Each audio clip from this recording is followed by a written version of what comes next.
Hi, I'm Mike Ungerman of the Central Florida Computer Society. I have previously presented on solar PV systems for the production of electrical energy. Today, I'm starting a series on electric vehicles, which for me is a natural follow-on to my previous presentations.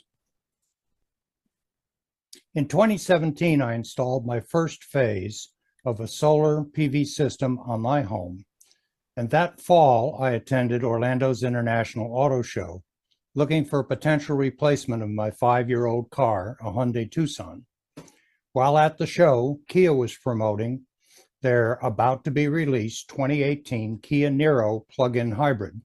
It seemed to me that it would be a natural match for my solar PV system, in that I could produce electricity to charge its battery on sunny days and essentially drive it for free for the first 26 miles of pure EV power before it would switch into a hybrid mode. I placed my order in December and picked it up in February of 2018. We'll talk more about this car in later presentations. I think the best way to start our series is to learn about the 3 types of electric vehicles: hybrid, plug-in hybrid, and full EV. Dan Edmonds of Edmonds Cars YouTube channel has given us permission to play his very good video on this subject. So, on with the show. As new technologies continually emerge, car makers sometimes struggle to explain their newest products. Lately, it has become apparent that some consumers are confused about the difference between hybrids, plug-in hybrids, and electric vehicles. Surveys have shown that some consumers think that they all require a certain amount of gasoline, while others worry that the move towards 100% electrification means the end of the gasoline engine and the freedom of movement that comes with it. On top of that, car makers don't always market them consistently, which only adds to the confusion. So I'm going to try to untangle all of that for you. We'll start with the basics and build up from there. What is meant by electrification? Electrification just means some degree of electric drive. Of course, that includes electric vehicles which have no gasoline engine, but it also means part-time EVs such as plug-in hybrids and regular gasoline hybrids that you can't plug in. Charge points aren't as common as gas stations, so range is important. But it's not the big number that catches your eye on the window sticker. We're familiar with MPG and what it means to a gasoline vehicle, but the window stickers of electric cars and plug-in hybrids has something called MPGE. But MPGE isn't what you think it is. It's an attempt by engineers to equate the fuel efficiency in terms we can all understand, but I think it also gives some people the false impression that electric cars somehow use gasoline. A terrible cost yardstick, because the prices of gasoline and electricity are not related in this way. Ignore it. It's best to focus on kilowatt hours, because that's what you're buying. The rating is right there on the window sticker, kilowatt hours per 100 miles. That's the efficiency number you should be looking at when you shop for an electric vehicle. So, what's a kilowatt hour? It's a quantity of electricity. But to understand a kilowatt hour, you first have to understand a kilowatt. And guess what? You already do. Let's have a look at this light bulb. It's rated at 100 watts. Says so right at the top. That's its brightness. Its power output if I were to turn it on. Incidentally, the W in watt is capitalized because it stands for James Watt, a Scottish inventor. Now let's imagine we have 10 of these 100-watt bulbs turned on all around the house. 10 times 100 is 1,000 watts. Kilo stands for 1,000, so that's 1 kilowatt. If we leave them on for an hour, we get 1 kilowatt times 1 hour, which is 1 kilowatt hour. And because of the time element, we're now talking about an amount of electricity. And it's not kilowatt per hour, it's kilowatt hour. It's multiplication, not division. Now let's take the idea of a kilowatt hour and apply it to cars. It's an amount of electricity that you use, but it's also an amount you can store. The battery size of an electrified car is measured in kilowatt hours. Think of it like gallons in a gas tank, but don't dwell on gallons any more than that. We need to stay focused on kilowatt hours. Why? because electricity is sold in kilowatt hours. Look, it's right here on my bill. I pay 25 cents per kilowatt hour when I plug in my electric car. Now, we all know that if you drive a regular car around like a maniac, we'll use more gasoline because we're asking the engine to develop more horsepower. Well, the same is true with electrified vehicles, except this time our lead-footed behavior is draining more kilowatt hours out of the battery pack, and that reduces range and costs money. All right, so now we know a little bit more about electrified car batteries, and the main bit we know is the amount of energy they can hold is measured in kilowatt hours, and what that term means.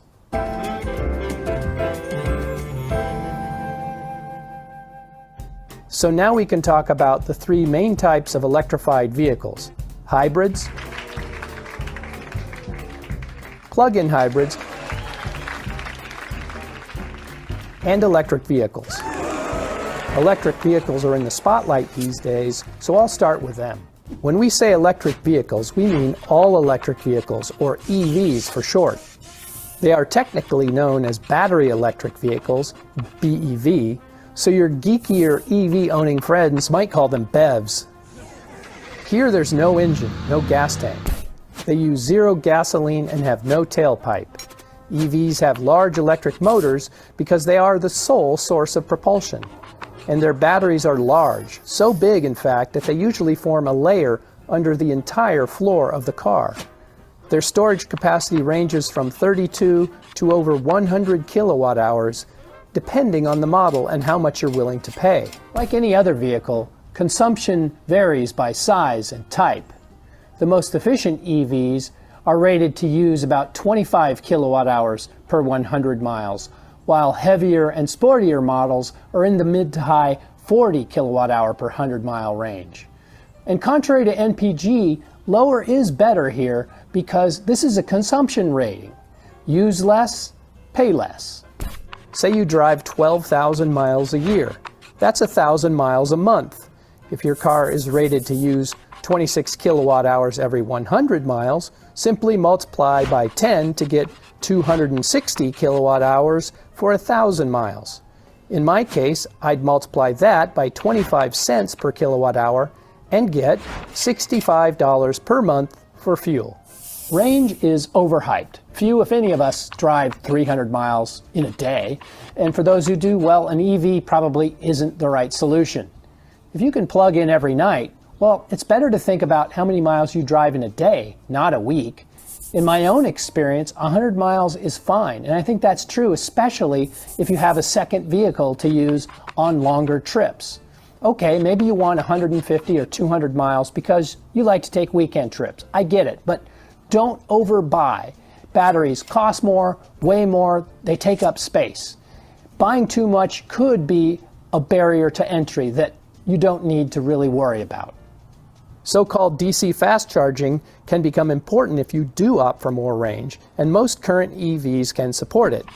It's mainly only necessary if you'll take the car on long journeys though, and your route will generally be confined to where the networks go.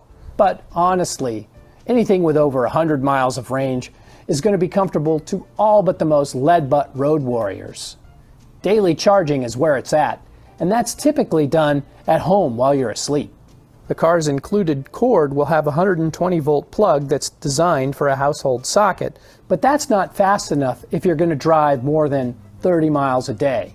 In that case, a 240-volt home charging station is the way to go, because it's significantly faster. You'll have to have an electrician install one, but it's a worthwhile expense.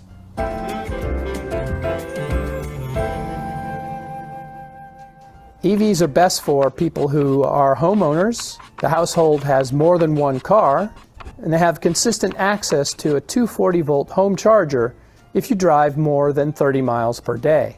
But maybe you're not sure you can plug in every day. Maybe you'll only have one car. Perhaps you like to take spontaneous road trips.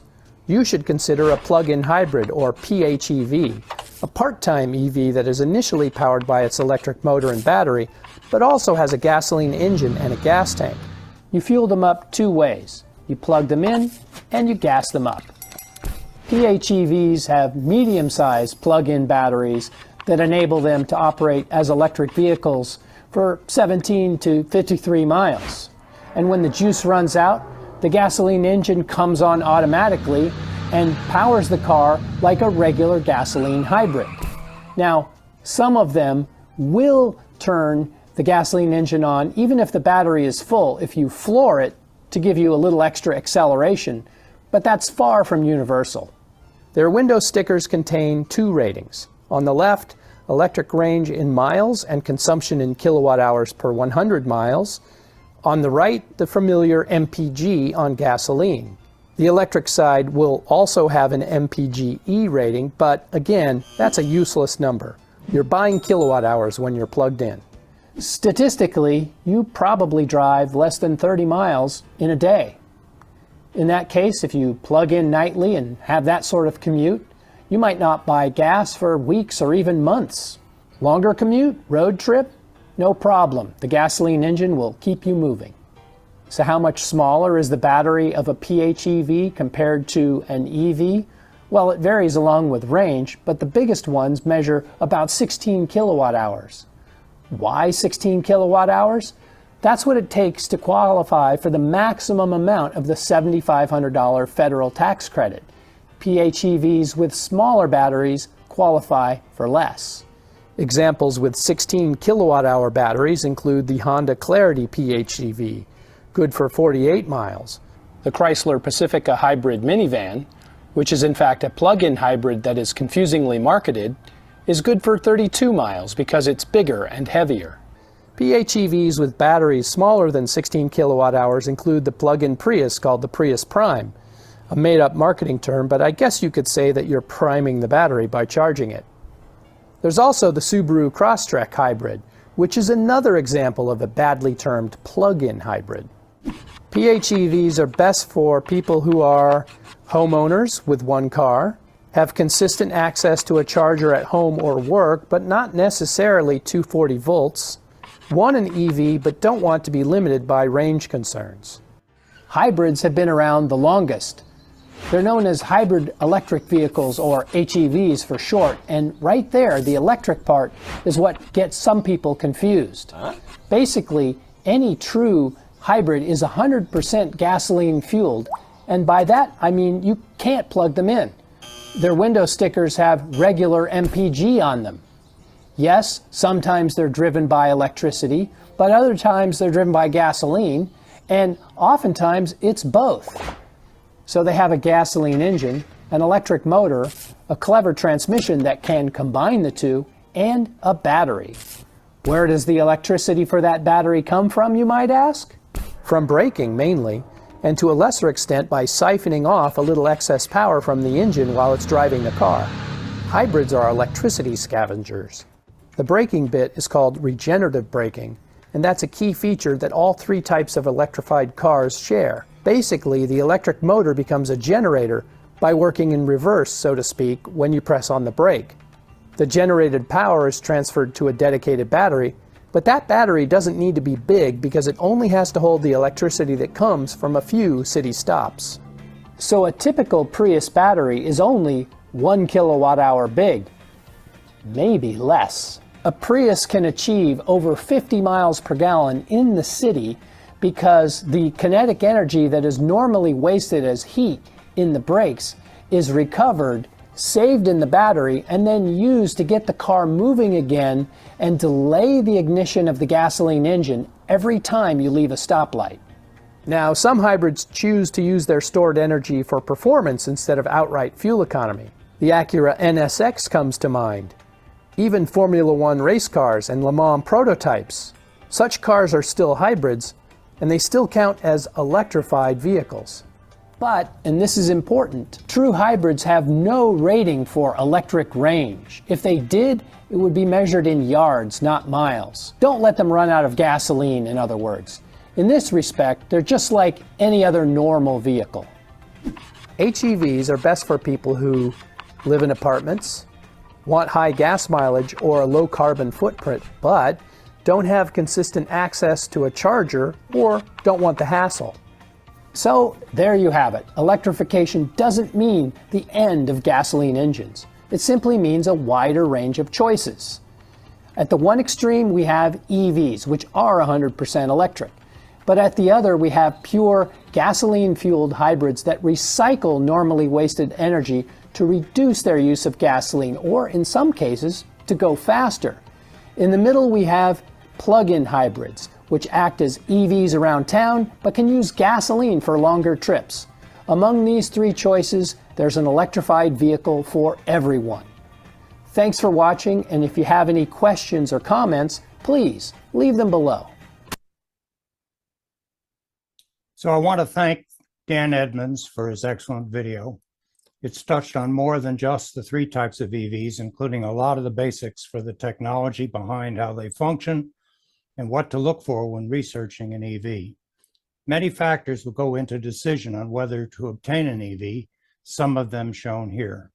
In future episodes, we'll investigate these factors and the technology behind them. Have you ever wondered what happens to your Facebook account when you pass away? We leave a huge digital footprint on Facebook. Did you ever think about what will happen with your data when you pass away?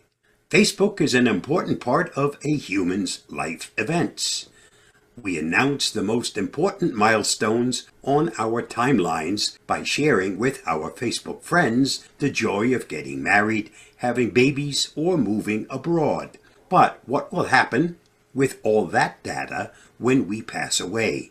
Discussing your digital legacy isn't pleasant, but it's an important part of our reality. Don't leave it up to your family members, friends, or even worse, Facebook itself. In this article, I'll guide you through all the options you have so you can make a conscientious decision about your data using the tools that Facebook offers to its users. My thanks to Julia Jamanska for her excellent article on this topic, which was the inspiration for this video. You'll find her article at the link listed. If you find this video helpful, don't forget to like, share, subscribe, and get involved. You need to decide what to do with your Facebook data. In short, you have two options: to delete your account or agree to memorialize your person within the social network. In case you decide on the second option, it's recommended to set up a legacy contact, which is a person who will take care of your account if something happens to you. Your first option is to delete your Facebook account. Deleting a Facebook account is the easier and more radical option. All your data, pictures, posts, comments, connections, messages, apps you have ever installed, simply everything will be permanently removed. And here are the steps you take to set this option in your profile. From the top right of Facebook, click and select Settings. From the left menu, click Security. Click Legacy Contact. Click Have Your Account Permanently Deleted and follow the on-screen instructions. This is, however, only an initial step to remove your account. If something happens to you, Facebook still needs to be notified. Your immediate family member needs to contact Facebook to inform the social media giant about the loss. There's a special request for deceased person's account where all the information, including a death certificate, needs to be sent. Only after that will Facebook permanently remove your profile. Your second option is to set up a Facebook legacy contact. A legacy contact is a trusted person, a friend, or a family member that will make sure your profile is memorialized and taken care of after your death. According to Facebook, the legacy contact will be able to, number one, write a post to display at the top of the memorialized timeline, for example, to announce a memorial service or share a special message. They can also respond to new friend requests from family members and friends who were not yet connected on Facebook. They can also update the profile picture and cover photo. They can archive your data only if you check this option in the settings. Photos and videos you upload wall posts, profile and contact info, events, and friends list. The following data can't be downloaded: messages, ads you clicked, pokes, security and settings info, photos you automatically synced but didn't post. Advice on how to set up a Facebook legacy contact. Select the person first and talk about it in advance. You can always change your selection and choose another person, but it is always better to discuss this responsibility in person ahead. It is also important to educate your legacy contact what to do. And here's how to add a Facebook legacy contact. Click in the top right of Facebook and select Settings. In the left menu, click Security, then click on Legacy Contact.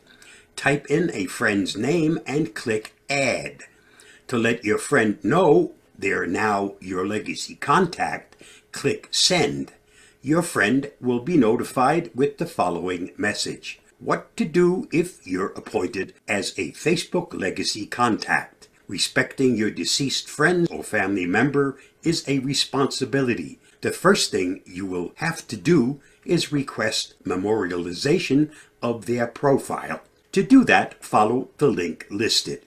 Once it is set up as a memorial, the profile will receive the remembering label just above the name, next to the deceased person's profile picture.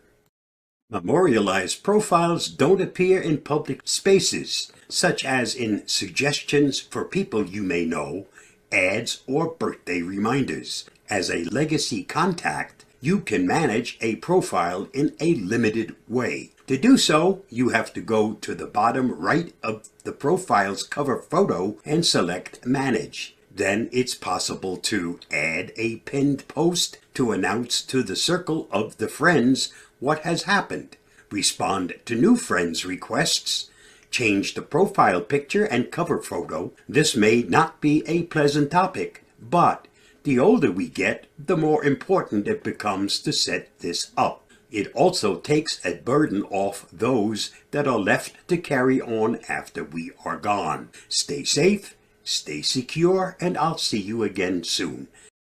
Identifying a hoax. I'm Hewie Poplock. Today's topics: true or false article and a real or a fake ad. Here's a typical Facebook post that I got within the last couple of weeks. Don't forget, tomorrow starts the new Facebook rule where they can use your photos. Don't forget, the deadline is today. If you prefer, you can copy and paste this version. If you do not publish a statement at least once, it will be tacitly allowing the use of your photos as well as the information contained in the profile's status updates. Do not share, copy and paste. Their new algorithm chooses the same few people, about 25, who will read your posts. And then it continues. What I did is took one of the statements right at the beginning and I highlighted it. I copy and pasted it into the Google search. If you don't get an answer that you would like, you should put quotes around the entire statement. And as soon as I did, the top one is Snopes.com. Snopes.com is one of the major hoax reporting sites on the web. And this is what they said about that. Does a new Facebook rule about the use of photos start tomorrow? Don't forget, tomorrow starts the new Facebook rule, they say right at the top. And this was published just a few months ago in June. This is false, according to Snopes. Fact check. Don't forget, tomorrow starts the new Facebook rule. This was the way a virtually shared post was copy and pasted in June of 22, and also the last couple of weeks that I posted it, and in the months before. It claimed that the deadline for this supposed rule change was today. Good news for Facebook users was that none of this is true. It's been making the rounds in one form or another for at least a decade. Here's another article that one of my friends posted. It's official, signed at 7/14. It's even passed on TV. Facebook will start charging this summer. If you copy this to your wall, your icon will turn blue and your Facebook will be free for you. Please pass this message. If not, your icon will be deleted. P.S. This is serious and the icon will turn blue. Copy and paste to your wall. And again, Snopes says they found that article and it says it's false. The Post claimed the news had even been broadcast on TV. However, this is nothing more than a repeated iteration of a long-running Facebook hoax. To be clear, Meta has never announced any plans to charge Facebook users money in order for them to be able to use the platform. All right, now what about a Facebook ad? Here was an ad that appeared in my Facebook a couple of weeks ago. It's a Transformer remote control folding scooter, and there's free shipping on it, but it's $46.98. And I looked this through and through. I looked at the pictures, but for less than $50 doesn't make sense. So I did some searching, and I did the searching on Transformer remote control folding scooter. Guess what I did? I found it on Amazon for $2,775, not less than $50. So one of the things that I do when I see one of those ads, and I see them very often of products that should be much more expensive, very cheap, I go to scamadvisor.com and I put in the name of the URL for the website that is selling the product.